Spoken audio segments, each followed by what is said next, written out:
Hey, Charlie was How you telling doing, me my friend? about a Good, testimony. good. If anybody wants to hear it. Amen. Say what?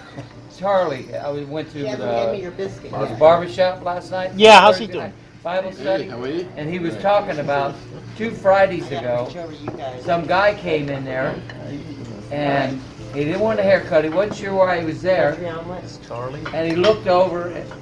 Thank Oh, they you. don't need that. He looked over behind him and Charlie had his Bible open. And the guy said, Got some? "Do you read that?" Charlie said, "Do I read it?" And he started ministering to the guy and stuff. And the guy broke down and started crying. He says, "I don't know why I Blueberry came here." He muffin, said, right? "It had to be God." He says, "I was on my way to the skyway to jump off." Wow. He said, Wow. "Not on my watch." And he let him be Lord. Fantastic. That's scary, but they say. Yeah, we've had people come to the breakfast that we're going to But I mean, they say that a third of the people over 45 I didn't want you to leave and all the over me ones anyway. 25 up to 45 are You lonely. keep that to yourself. They can be in big groups of people going out to drink every weekend. They can be in little clubs. They can put their Yeah, you're gonna leak any They bodily fluids. don't have Oh no, a leaking blood. No, relationship with somebody that they can just sit there and. I don't want to leak blood. I don't. That's why I'm not a blood donor. Heck, sometimes I'm beginning to wonder if I'm a blood donor. You're on the Skyway Bridge if you're not careful. There's a song, Motown song, that tracks in my tears. Oh, yeah. You know, and that one that talks about, that he's the life of the party, he makes jokes and all that, but yet inside he's lonely, like you're talking about. The tears of a clown. Yeah, the tears of a clown. And what you're saying is true. That even in this table right here, right now, right here at this table, there's somebody in here at this table Everybody doing okay? that even though they're smiling and laughing and all Whoa. that, but inside they're dealing with issues of loneliness and the relationships that they don't have. And there are people, sitting in churches today. They come every Sunday and all that, but then they go home and they got that loneliness. So what do we do? What do we do? How do we deal with that? I don't know. I'm asking.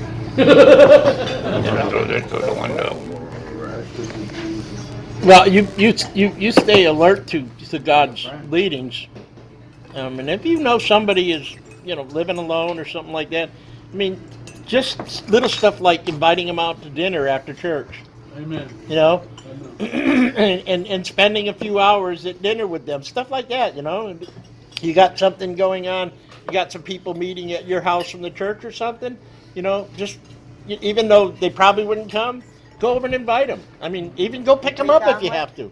But that's the thing is, we have to put forth the effort. Are we making mama work? Those are the works with faith that God talks about. Amen. I like You gotta. I mean, we can sit back and live on just faith, but God wants to show you what you can do, and if you step out in faith, you're probably going to find yourself busier than when you were working in the world. I'm sure Sam can attest to that all these years, right? That's interesting. The study I got today is talking about a prayer. And the individual in this story here is talking about a prayer that he was taught is scriptural, so that when you leave your house in the morning, he says, "Lord, bring somebody to me alongside across my path that I'm supposed to minister to." And when we do that, and you'll be surprised that people that God will just put by your way, by those divine appointments, And I think what you were saying about, we need to get out of our shell And we need to get out of ourselves and you know, reach out to someone. And even that person that's sitting at this table today that is you know, fits to this category, that they also need to reach out too, you know, Right. because if Get that too. we're not mind readers and Enjoy when they it. do that, go ahead. And I thought I you were just like, bluffing. I just like to say that why are you looking at it? there are nursing looking for homes all onions. around you She guys. puts it all together in there. And there are people sitting in those nursing homes that never, ever have a visitor, ever once. I'm so encouraged by when he shares, Yeah, 80, when he talks about all the folks that 85% never get Yeah, one well, visitor. think of that Over song. 90% only get one visitor. Think of that song, "Cats in the Cradle." It's so true. Right. Everybody gets busy making that dollar and taking care, and then all of a sudden, boom, your kids, you didn't give them any attention, you're not enough attention growing up. They're certainly not gonna come see you when you're in the Grew up just like me. Yeah. But so many of the Ham and people cheese there omelet? feel betrayed by the families. Ham and cheese on. Families bring them in, leave them, take all their assets. We'll get to you. ultimate insult, buy him a cell phone and never I'm call not him. in the rush. The Okay. worst thing. I got another 10 minutes before I have to leave. No. No. Call him Just up kidding. when he's ever got One enough extra time to napkin. talk. Oh, you got one? But you know, to Sam, and I'm guilty too. I'll be the first one to raise my hand. There's a lot of times when, you know, you'll hear about somebody that needs a hand with something, or they're down, or they, and we'll go, okay, brother, okay, sister, we're going to pray for you. Yeah. You know, pray my butt. Pray while you're helping them out. You know, lift this one hand to God and this hand to them. I think there's scriptures that You know? will back that up. I'm sure.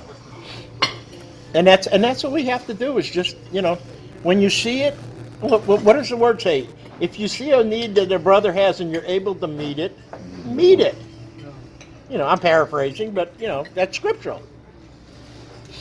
You know, I get surprised sometimes, you know, like if you visit a church or you're, you know, I've had the opportunity to go different places. And the church service is over. You go outside, about 10 minutes later after church and all that, the parking lot is empty. Where they all going?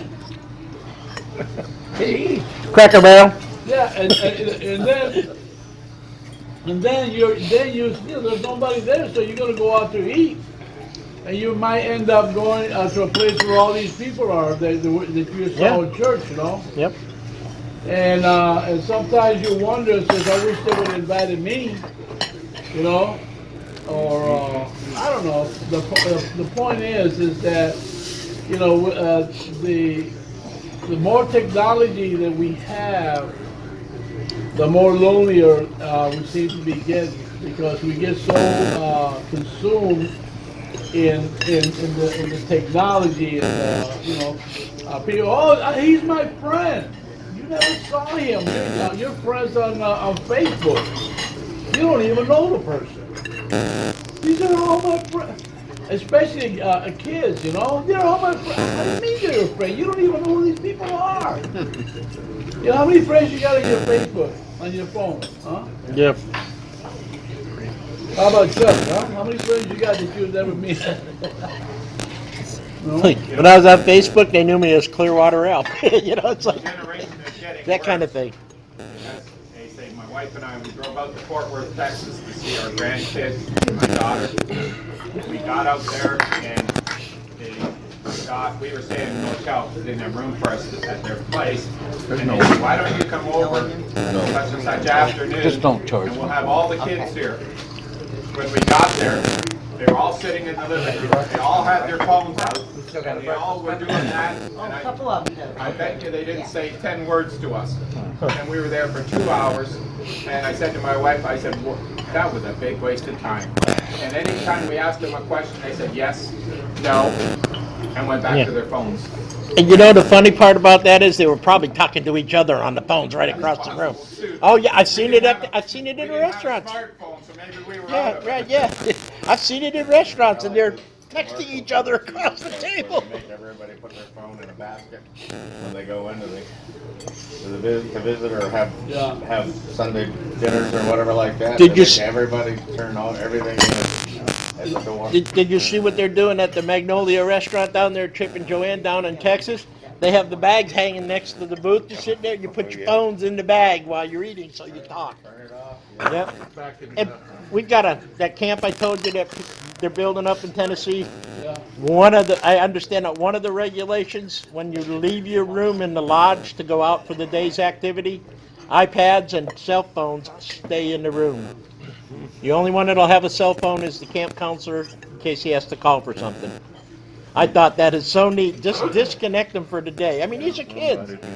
Disconnect them and then let them, they go back on and contact their parents everybody at night, but How many of y'all been in church and all of a sudden here, an Amber Alert, and the whole church is going, last Sunday, That's Sunday, about half of our church. Yeah, you see? Yeah, that's Sunday. That was important. That was the president letting you know that he was testing them. One, No, I that- don't even take my phone into church. I leave it in the That was car. an Amber Alert last Sunday. Yeah. The president was before that. Yeah, I figure it's God. yeah, They had a kid get snatched. yeah, yeah. The crazy thing is, well, I guess they have to, because you don't know which way the guy's running. Yeah. Could be the rapture. Yeah. Everybody's focused on But I always try to think, well, why are they doing it when it's way up Or in Pasco County? Oh, how about when you get- Might have family or something down. Would you get them when they're down in Miami-Dade County or something? And then it's up Yeah. here. Trying to get to a But you major know, airport that he can get out of the country or something. I figured it's gotta be God, because people look at their phone and then they just hit ignore. thank you. You just like kicking me, don't I know it. There's a video, Wanna put some more in there? if you go on You gotta have YouTube, somebody take out her frustration That's on. it. You're just the one. Well, you guys are on YouTube, go on a video of YouTube. Me too. Me too, right. You don't want the water? Where this preacher is preaching and the phone goes off. And so he's preaching and the guy's on the phone and all that. And so he walks down there, he says, give me that phone. So the guy gives the preacher the phone and he takes the phone, he goes, right there in church. I said, oops. I hope you got enough money to pay for that sucker, you know? Miscellaneous funds in the church office to cover. Yeah, really. I think Mark did one time. One went off and he was talking about Jesus was saying, and then somebody in the back, their phone went off. It was like like a bell ringing, and he went, he's probably calling right now. And that kind of makes you feel funny, like you can see the person that wasn't me. Talk about people being lonely and not communicating with each other anymore, and technology does have a lot to do with it. There was a time when did that. When he said that's probably him calling. people used to sit out on their front doorstep. Oh, yeah. That was great. And everybody in the community knew everybody else, because they'd walk by their Oh, house yeah. and everybody would be sitting out and they'd say hi and everything. Oh, yeah. What changed all that was air conditioning. People started going indoors once we started. And architecture. Air conditioning became prevalent, and that was like the beginning of the technology that started separating us, where we don't communicate with each other anymore. But you know what, I think that's also a cultural thing. For example, you go down to the south side, and they got air conditioning, they got everything, but a lot of you go through there, guys, and people are hanging out in the Front in the yard. front yard, they're there, they're Where the playing couch cards, is at. and the what? That's where the couch is at. Oh, the block. Smack him. But I think I think it's a cultural I seen thing him. because some cultures are more friendlier, hanging out and stuff like that, than other folks. And I've come to a realization that today, I mean, we're more about us and being secluded, going home under the air conditioning, like you said, and not really reaching. How many of you really know your neighbors? Yeah, you're starting to see in certain areas newer developments, and they're trying to go back to that, like Longleaf in Pasco. You can park your car in front of the house, there's park spots. They have front porches on all of them. That you can sit on the front porch, and the front porch is eye level with someone walking on the sidewalk right in front of the house. Everybody comes into the garage and everything through the back alleyways. And it's just like it was when I was growing up. You sit on the front porch and the neighbors are walking by and, like you said, hey, how you doing, Yeah. I mean, I think that's neat, and I think they should try and redevelop that in our culture, because it is it makes it easier to talk and make friends with somebody. Some people don't. They're a little more shy. Right. Like they're not like me and you, and hey, how you doing? What's your name? Yeah. Well, As we're all ministers of the word, the gospel. You don't need a degree to say that because when you accept Christ as your Savior, God poured in there. So can you imagine that if you were the pastor of your neighborhood or your block, where people knew who you are, you talked to them, knocked on doors, and maybe got a cookout for everybody to come out, and you start to build those relationships, and it would be cool. And can you imagine the opportunity you have to share the gospel? And country so many station. times that He had to look at Okay, you had to put. Well, 'cause I thought it'd be all in one place. Sorry. It will be when you're done. It's gonna have to be. I don't have enough room. If you're at work, I remember working in electromotive engineering in Illinois, in Chicago, and there was this one guy at lunchtime. He would go down to this one area and he would eat there. And he was a JW. And he would go down there, some guys would come and they would have a little Bible study. But people knew that he was quote-unquote religious. And when they had issues or something, they would go right to him.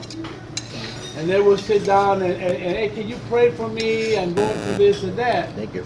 And it's very exciting that you would be the person that if you work or you live in an apartment complex or something, that you're the person that they will go to if they were needing prayer, or would they? Would they come to you? Yeah. Well, you have to show that. You have to show that Jesus thing, so they know. Yeah, I want to talk to that person. They're drawn to you. Thank I you. think we have too many undercover Christians. Yeah. Don't kick me. Yeah, and that the people. I mean, I know the guys that know the word inside out, backward, and when they're amongst their peers, but when they're out there, they're not really sharing the gospel. What many opportunities that we have to do that, and I think that I don't know what the heck's wrong with people. And I used to be a JW, and so that's one of the biggest first things they do. Like when I got involved with that, first of all, they wanted me to talk to people. You crazy? You want me to talk to somebody that I don't know? What do I know? What do I know? But they train you, they teach you. So everybody in their group all have to put in X amount of hours You gotta a come back. month You gotta come back next time. on so I'll kick you door-to-door later. ministry. Every one of the JWs have to put X amount of hours to go door to door and share the gospel. I mean, isn't that a novel thing? If we were all required to go out and share the gospel. The Bible definitely encourages that. Yeah. And We talked about this before, and one of the things that came out of that discussion was if Christianity suddenly became illegal, Would you be would there guilty? be enough evidence to convict you in a court of being a Christian? And if there isn't, then we're not being good Christians.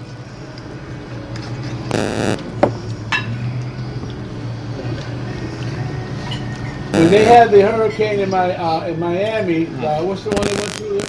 Andrew, 1992. Andrew, you heard many testimonies of people that did not know their neighbor, but when Andrew came, all of a sudden they knew their neighbor. And because the neighbors coming together, they were helping each other out. People that had never talked before, they were there working together. You know, sometimes there's something to be said about crisis. When a crisis happens, then there is no neighbor because you're all in the same duty. You know, you're all in the same problem. But what happened afterward, what was interesting, they documented was that after everything got all put together, then everybody became, you know, nobody was hanging out, nobody was doing like, you know, what they were doing when there was the hurricane went through there. The same thing is going to happen up there, you know, right now at Mexico Beach over there.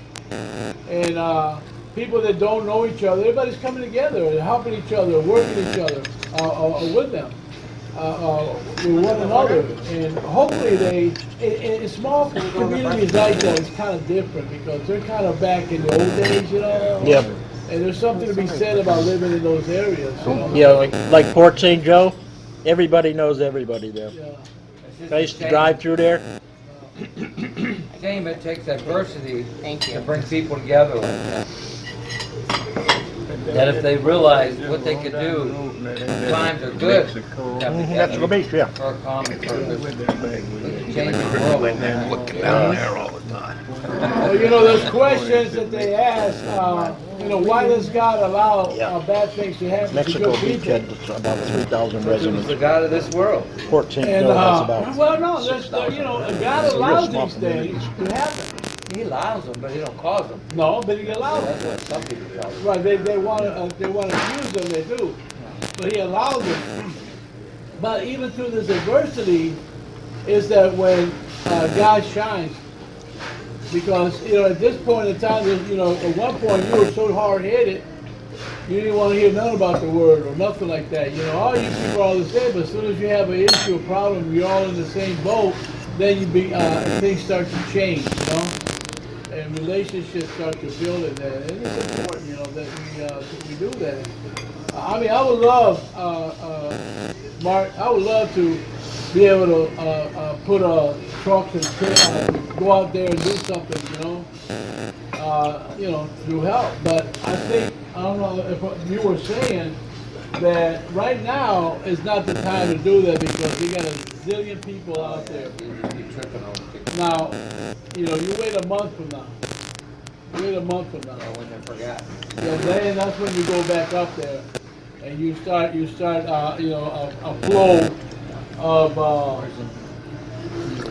yeah. And I can see that happening, you know, about a month afterwards. You know, when the roads are clear, and if people are still in need, they're going to be in need for a long time. Probably 10 years. If you drive around, there's still blue tarps on people's roofs right here in town from Irma a year ago, over a year ago. Well, Their insurance didn't do them right, they didn't have. when the money. Andrew hit Homestead and leveled Homestead, Yeah. it took him over 10 years to get rid of all the debris. Yes, It's not something you clean up the next day. No. What do you think about Puerto Rico? I mean, it's probably still, and Oh, yeah. Puerto Rico's a different kind of problem completely because everything has to come in and out by ship. Oh, yeah. yeah, I understand. Well, same with Alaska, basically, ship or air. What's that? Everything's got to come in by ship. Well, you can get into Alaska with trucks on the Alaska highway. Yeah, But the pipeline. Puerto Rico don't have a highway Watching coming from Ice Road Florida. Truckers? Them guys are crazy. I would never go there. It's just a storm is so devastating that it takes years to rebuild. I mean, I'm sure Mississippi still having a hard time with the flooding and the rebuilding of, you know. Well, I'll tell you what, guys, my Bible tells me there's going to be a lot more of them coming. Oh, yeah. In our lifetime? Oh, yeah. Unless I take you out today. Hey, That's you'd not be- your job, though. That's not your job. you'd be That's our doing me a Father's job. favor. Hey, Frank, did you eat today? Okay. Making sure. Nobody leave here hungry. I haven't eaten. Yeah, you ate, I saw you. Shoot, you didn't. That's called inhaling. What do you mean? But when you talk about people crying out or whatever like that, why did you let this happen, God? Stop and think. Even his son, when he was there in the garden, was going, "Hey, Dad, Well, you you know, really have to go through this?" I heard a good message on these crises is like, you know, as a Christian, when we go through these things, we don't go into the worldly way of, oh, woe is me, you know, I got this problem. She was saying we need to just rest in that crisis and let God see you through it, but be asking him, what am I supposed to learn from this as I go through it? And a lot of us at times don't. They get so panicky about my house, my car, you know what, all that stuff. It's like I told my wife years ago. We bail out, we can always come back and see what's left, you know? Well, it's God's anyways. If we look at it the way we should, it's all God's. We just If get it's to been borrow it. If it's been given. Right. See, most are ownerships. Yeah. Most of us sit around the table here and have not given everything to God. Because if it's stolen from God, then it's his problem. But if it's stolen from you or taken from you, now it's your problem. That's why you hurt. When you go into the nursing home and you see the stripping of people through health, finances, abandonment, family, and you see the brokenness in there in the soul of man or woman, right? And you know what the greatest thing we offer people there? Prayer. God makes some sense out of this. Because it hurts so bad. Yeah. You don't plan You on get that empty, abandoned you feeling. just don't plan on it. And see, but oftentimes it's because they haven't given over everything. And let's face it, it hurts a lot more when it's yours. Mhm. But God, that's a teaching that, you know, God's people have to understand. So what is God doing? Teaching. He's teaching. That's what you need to do. Learn something from it. It's, you know, what can I do, you know? And so that's it. We as chaplains have really learned that oftentimes the greatest thing we could ever do is just point them to Jesus. Yeah. Really. I mean, because I don't have the answers. I don't have enough money. What a great gift, huh? I don't have a, you know, I wish I could teach the CNAs how to wipe people's asses right. I mean, it's disgusting and terrible. Yeah. It's that bad. And so the crisis is right here in every nursing home. It's bad.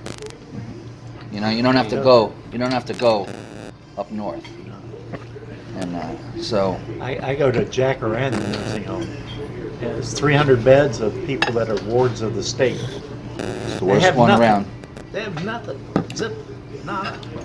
And you know, in fact, they'll ask you for money as you go through. Oh, yeah. It's very sad, but it's very rewarding when you see people give their life to Christ and then go into a shell. I have one lady who has Huntington's cholera that led her to Christ a long time ago. Now she's completely bound up within herself. She can't communicate. There's nothing. She doesn't even control her body. Huntington's cholera is like ALS, except you die a lot longer than the 3 years or so for ALS. 20 years. You lay there within yourself. Can you imagine that? Being trapped within yourself? You know, it's very sad. But I remember the last conversation I had with her where we talked. She looked at me in her wheelchair and she said, "I'm sick." I said, I know, sweet angel, I know you're sick. It's very troubling. You know, keep on praying to God. Keep on praying to God, regardless of the situation. But the last thing she said was, I'm saved. I'm saved. And I go, yes, I remember you giving your life to Christ that Wow, day. that's good. Well, that's what you. That's why I do go to nursing homes. Some things, because you have a chance to lead lots of people to Christ. I'm telling you. Yeah, my father passed away there, Jacaranda. That's where he was at. I'm sorry. Oh yeah. That was the Lord. You know, Well, over I'm sorry he was there. Oh, Oh, no, over there, speaking- yeah. Well, that's when it was worse. Oh, it's 8 years ago. Oh, my Yeah, gosh. definitely. It was awful. Yeah. Cigarette break. Look, speaking of the nursing homes, reminds me when my mother-in-law had her stroke. You're one of them. Gone now. She was a godly woman, and really involved with the church. And I mean, she was born again, spirit filled. And I'm gonna have when to she check had the stroke, and we did have to put her in the nursing home because my wife couldn't physically take care of her. She lost her ability to communicate. Everything came out garbled. Sipped a few words now and then.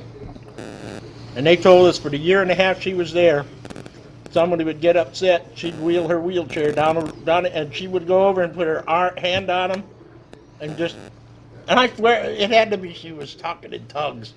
They just didn't know it, because that person would calm down.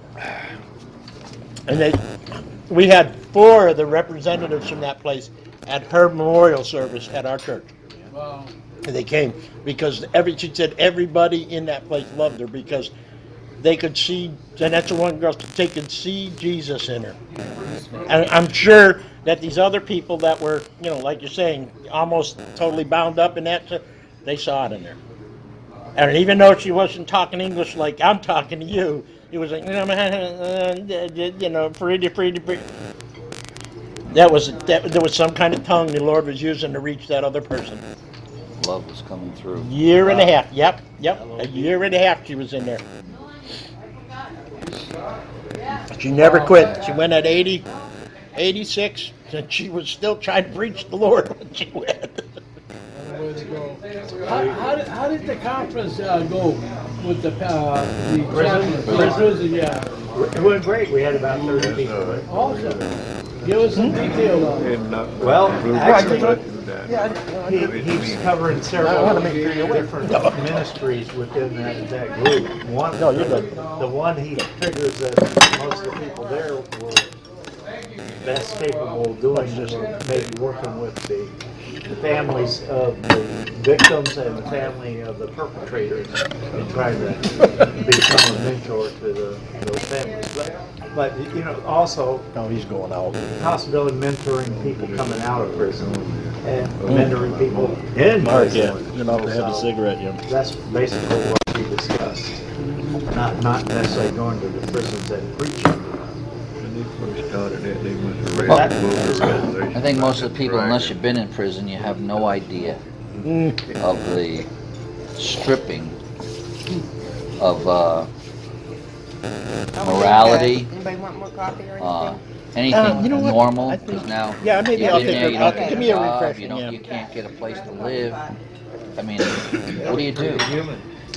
It's We have a friend of ours, Lewis Rod, that he's been here some time, but I really feel for this guy because he was in and out for 32 times, and then the last time he went in, he went in there because he attempted murder of a police officer. Well, to miracles, he has a book that he wrote. Anyway, he got out earlier than when he was supposed to, and the police officer that he tried a murder or whatever, at the confrontation, he went to court for him. Thank you. And so anyway, he's out. I'm good, thank you. I really, I know he loves the Lord. He's been in mission trips, and matter of fact, he was one of our key counselors when we had our ministry especially with those coming in and out, jail and all that, who more than somebody that's been there that understands. And he was able to help and direct people where to get the help and the services. So he was really good. But here's a guy today that can't find a job. Because when today in a society they look for a job, you fill out the application, and if you've been in jail, most cases they're not hiring you. And so he's not been able to find a job, and he has gone tirelessly filling out applications, and he can't find a job because of his background. Especially when he puts 32 on there, they go, "What is that? A code?" Yeah, really. And especially attempted murder. And so, where is the justice? Like for a person like him, and I say, maybe you're better off up north because the people in this area probably they definitely are showing no compassion. You figure you go to jail, you put your time in, and and that's it, right? Come back out and be able to work, find a job, and provide for your family and all that. We'll see what the mindset is here in this next election, because one of the things on the ballot is after someone's come out of jail and done their probation and everything else, get their voters' rights back. Yeah. That's the first step. I mean, if they're Which gonna, amendment is that? two. Except if pedophile or something. There's two things. Yeah, right. Yeah, there's that two are that. not Yeah. gonna, no matter what. Right, no because matter you're going to be on the list, and they're not going to give you the voting rights. But Amendment 2, yeah. But I mean, any other crime, if you've done the time, you've fulfilled the obligations of probation and everything else, you can just ask for your voting, and they want that passed and give you your voting rights back. That's the first step to getting back into being a citizen in the community. Yeah. And if that mindset starts developing, then they can probably develop the mindset of some of these employers is like our Father does. Okay, you've repented, you've done it, it's forgiven, it's forgotten. That's really a kind of a shaky area, especially because let's face it, that out there is predominantly world. So we have to convince them to have a Christian mindset, is that people can be forgiven and need a second chance. And that's what we've been doing for 20 years is the Dream Center. Right. Because when we were in the reentry program for many years, and when these people are coming out of jail, where do they go? They come over to us because at that point in time we help them try to find a house, apartment, jobs. We get them situated with all bus passes and everything that they need in order to be successful. Yeah. And then on top of when you do that, then you build those relationships with these individuals, and so those things that you guys are learning right now, the things that we've been doing for the longest, is helping these individuals when they come out, because guess what? There's nobody really there to help. And then when they had the Angel Tree, which is a phenomenal program, because that was from Chuck Colson, that during the holiday season, they will collect they will put all these toys and stuff away for the kids of those that are incarcerated. Right. And then, and with their father's name. Now, that one year that we did that big event, it's so important that when you give and you help, like for example, you give this to me. No, I ain't give it to you. This is from your dad. Not us taking credit for it, but always letting them know that, this is your dad, this is your mom that's incarcerated right now that does that. Yeah. And we've been doing that for years and helping and encouraging people to do that. And that's where we really need to do that. And it's nothing new. Chuck Colson had one of the best prison ministries after Chaplain Rank. pardon me? Chaplain Rank. No, Chuck Colson. Yeah, when they had their program, the aftercare, Aftercare is so important because when you get out here, one of the things that turned me onto that, we were doing a homeless outreach at the refuge downtown. Y'all remember that refuge? And I asked this man was looking through the window like this at the refuge, and so we were cleaning the place up because the place was nasty because we were going to have an outreach in there. And I went outside and said, "Hey, come on in." He says, "No." I said, "Man, we're having a fool with Thanksgiving and all that." And this poor guy, he said to me, "I don't think you guys could accept me." I said, "Why?" You know, I just got out of jail. I said, "Dude, you want to hear my story? You want to hear my buddy's story?" But that man never came back. He never came in that day. And so these guys that coming out of jail or women, they're coming in with so much guilt and condemnation that nobody cares for them. And there was a guy that I doing ministering out there. He was in jail 35 years. He went in jail before they were playing flag. And he would be in the pen, and he was wondering what those things are, you know? So when he got out of jail, he didn't know how to take a bus. He don't know what a cell phone was, you know? He didn't know any of that. You've been incarcerated 35 years. What do you know? Now you got to bring him back up to up to par, you know? And there's so many people like that are coming out of jail that don't have. And it's important. That's why that Chuck Coates' ministry was phenomenal. Yeah. Because not only were they waiting for them outside, but they will go inside. And so when they knew that a guy was coming out of jail, there will be somebody right there waiting for him when he got out. Because like I always tell people, that the devil is at the bus stop. Right there on 49th Street, the devil's right at the bus stop. Some of these guys haven't smoked for 6 months, 9 months, right? As soon as they get out there, "Hey man, you got a cigarette?" You know, right off, all of a sudden you kick back into that habit, you know? And so the devil's right there at that bus stop, man. So you need, that's a bus stop ministry right in front of the jail, you know? Things like that. Yeah. Things like that is because that's the devil's playground, right up there. And then when they, over here on 49th Street, when they let you out, what time they let you out? Huh? Midnight or somewhere. Midnight, 1, 2, 3 o'clock in the morning. Yeah. And no bus running.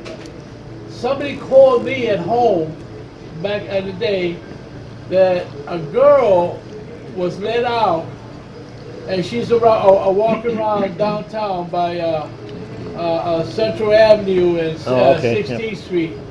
And they said, "Man, if you don't get out here, that girl gonna get raped tonight." And so I get out of my car, go down there and find her, and they won't let her in the turning point, you know, but that's for inebriation. I said, "Honey, here, drink this." Now go into turning point. They do that breathalyzer test real quick, you know. Oh man, they put her inside. You know, I've told people to do that.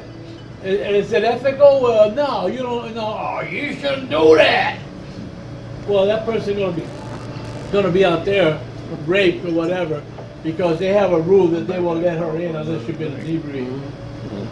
You know, so I mean, so doesn't make sense, does it? You carry drinks around? Yeah, man. No, I seen after the breakfast. no, I never did that, but I suggested for them to do that. Oh. I couldn't give it to them. You know? Now you have a fallback with that big homeless place on 49th Street up near the courthouse. Yeah. That's, you know, and you can get somebody in there, even if it's temporary, but they didn't have that before. Yeah, but here's the deal. If you talk to the homeless people, they'd rather sleep outside than inside. Oh, yeah. Because the very same things that's going on inside there, when you go there, most of the times you're sleeping outside. There's an area where you sleep outside over there at 49th Street. And there's more bed bugs in there than they got out in you know. So there's a lot of issues and some of the people don't even want to go there. You know, so I mean, it's a round and round circle of things that go on all the time.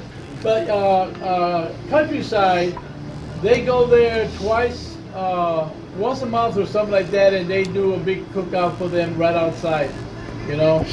And those are things that we could do, you know, if we really want to get froggy and do something once a month, which I suggest like we did. What's the best way to cook breakfast? Oh man, they pop, man. Yeah, that church up there on North Fort Harrison, I think it's a Lutheran church. Who? There's a church up there. I think it's Lutheran. It might be Lutheran, or it's Presbyterian. I'm not sure which. It's right up near the Fort Harrison Hotel. Yeah. They're taking people in the backside door. They take them in every night there now. Yeah. I see people there at 3:30 in the afternoon. They're lining up to get their evening meal, and you know, I think they make sleeping available there too. Although some of them, when it's real nice, they go across the street to the city park. You know. Yeah. Hey, sleep under the stars if it's nice out. But you know, if it's gonna rain, and it's been, you know. So we asked that question in the morning and said, Lord, what do you have me to do today? Send somebody along my path that I can minister to. Yeah. You know? And so, I mean, the opportunities are endless. You know, my brother here is taking care of a 90-year-old man. And who else is going to take care of him in the trailer park, you know? Yeah. You know, when we see the need and we have the opportunity to do something, and we don't, I had to straighten out. you think God's going to see that? Oh, you had that opportunity to help that person. You know, I many times personally, I ask God to forgive me because I was too busy. You know, my mother, I was supposed to go see my mother at the nursing home, but I got, you know, okay, let me finish here because we were doing the fixing up in the center when we moved to the big place. If I would have left at the time I would have left, I would have seen my mother alive. But when I got there, she had passed away. Yeah, it's tough. You know, we get so busy with our own pursuits and our own desires and our own wants that are we really being the men that God has called us to be, the sons and the husbands that God has called us to be. You know, there's opportunities to do. You know, so in the morning when we get up and we leave the house, Lord, who you have me to minister to today, bring them alongside of me. Bring, you know, just bring them here, you know. And God will give you wisdom. There's a story here when I think it was Abraham told, who he told to go get a wife for his son. What's that story, y'all remember? Told his servant, I don't know. Yeah, Sure he told his servant to What are my people? Go get Rebecca, Yeah. wasn't it? Yeah, Rebecca. Abraham, yeah. And he told him to go out there. But because he wanted his son to be married to Israelite, you know. So the guy was servant went out there, but he had the direction from God that he just wanted to see who that person was. And that person that came, can I give your donkeys or whatever some water? Yeah. You know? And you know, God gives us the discernment. He had to work a while, but He gives us the discernment to be able to see who that person is that you need to minister to, you know? And that's what we need to ask God, Lord, who are we going to serve today? But, you know, I'm one so busy in my own pursuits, and my, you know, sometimes that we lose,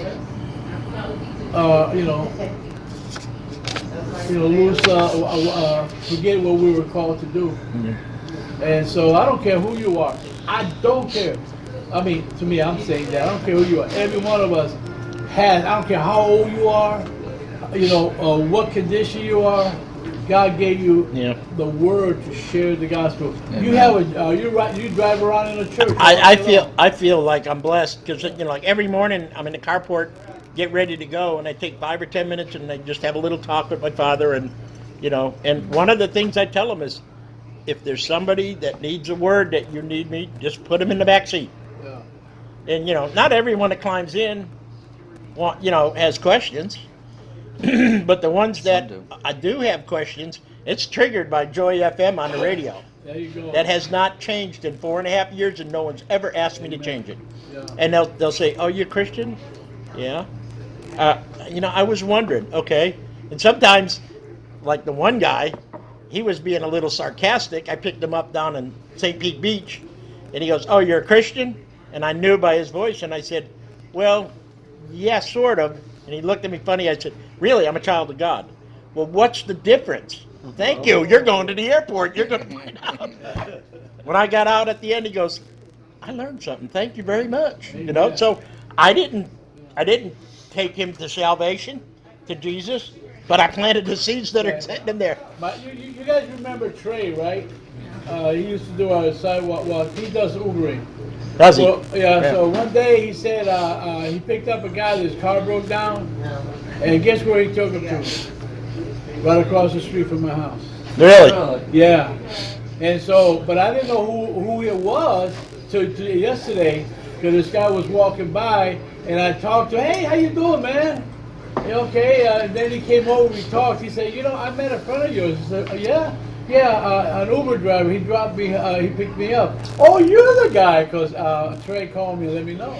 Yeah. So, you know, there's so many opportunities. Yeah, you don't man. know. I had a guy the other day got in, and he was a born again, saved Christian.